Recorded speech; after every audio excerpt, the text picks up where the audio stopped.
sitting in my freezer since the beginning of summer. Alright, and we are going to bridle this bait. As you can see, I'm using my knife. I'm cutting a slit into it on the right side. I'm trying to get underneath it so I have basically like a hole for the other side of the slit that I'm about to create right now. You don't need to go as wide as I did. I don't have a point on this knife, it broke, but normally I would use the point of the knife and make the smallest incision possible. Next, you're gonna get your zip ties, you're gonna feed it through, and there I go, feeding it through. Now the goal with the zip tie is basically to put the hook right on. Basically the goal to zip tie is to put the hook right on top of the bait without actually putting the hook through the bait itself. That's bridling one-on-one. Alright, having a tough time working through the stingray meat. When you're using stingray, try to bridle it as much as possible. It is the toughest, strongest skin slash meat that you can use for a bait. As you can see right there, one thing I did was put a rubber band inside of my zip tie before I closed it. That's very important.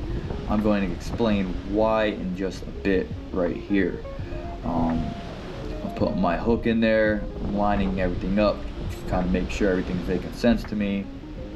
Okay, I got the zip tie cinched down, and basically I'm going to do the same thing with another zip tie and rubber band. Okay, I got my zip tie through. I'm closing it with the rubber band inside. Now I have the zip ties cinched down. I'm going to obviously cut your tag ends off, as you should.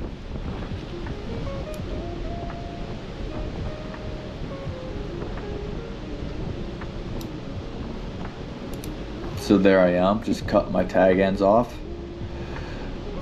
Now the rubber band, what I'm going to do is basically secure the placement of the hook. Right, we got it bridled, now we want to secure the placement so it's not really moving as much.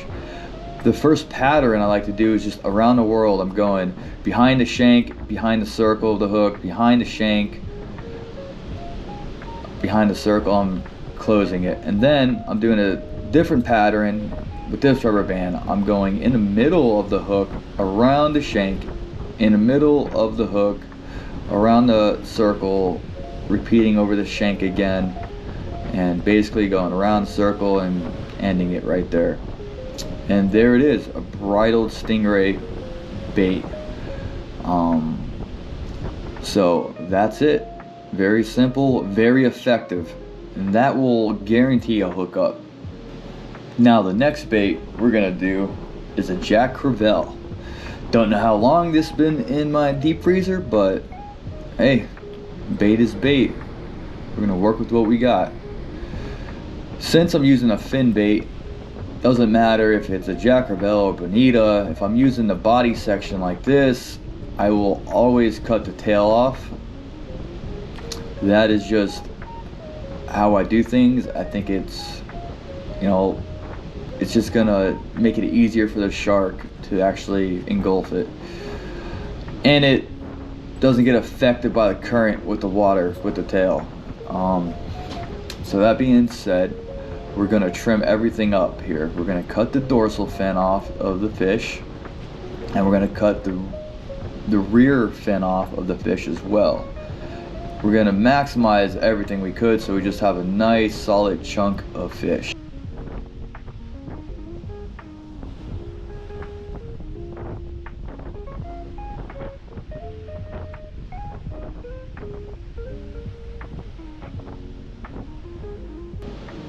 Now, we're not gonna bridle this one. We're just gonna keep it a little traditional.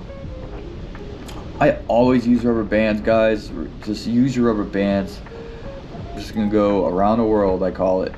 Behind the shank, behind the hook, and yeah. Using rubber bands, guys, I'm telling you, will keep your hook from moving, and that's what you want. You don't want the hook going back inside of the bait. You won't get a hook up that way. Right through doing that crosshatch pattern, and that's going to prevent the hook from going left and right, as you can see.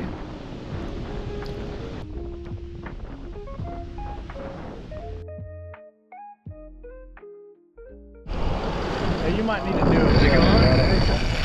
Like that. I might set it here in a little bit. Yeah, I mean, he's not going to let it go. That thing, he's going to swallow it.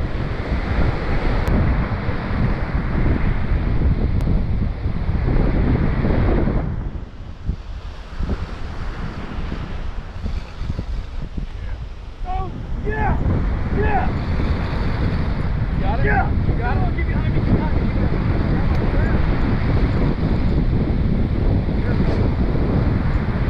That's right. Oh yeah, you love it! My dog's excited too. Woo! How's it feeling? How's the drag? Yeah!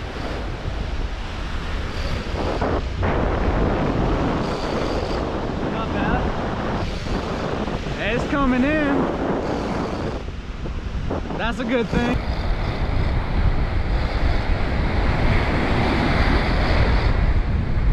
Yeah, he's not fighting.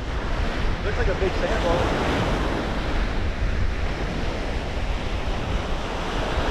Big one? Yeah, it's all the way down on the, it's through the whole thing. I'm gonna get camera with it. I'll keep the next one good too. Just like that. All the way down the whole thing.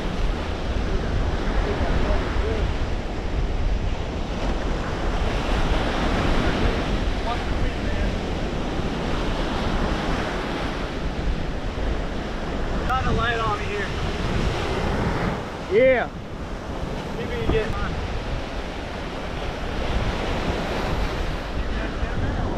Yeah, how big is it? 4.5. That's a thick one.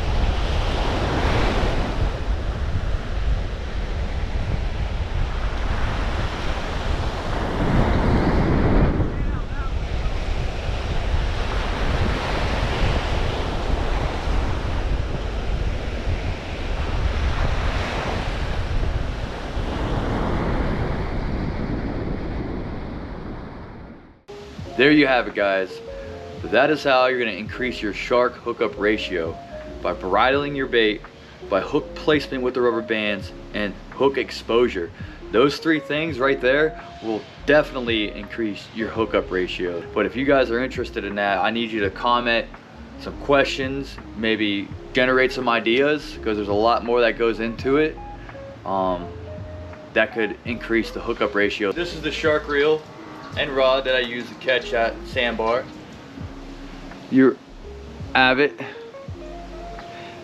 80Y TRX with 150 pound braid and about close to 1,500 yards of it, give or take. Like, subscribe, please. We're at 108 subscribers right now. I'm growing, I'm new. I want to get this channel up there and teach you guys as much as I'm learning. So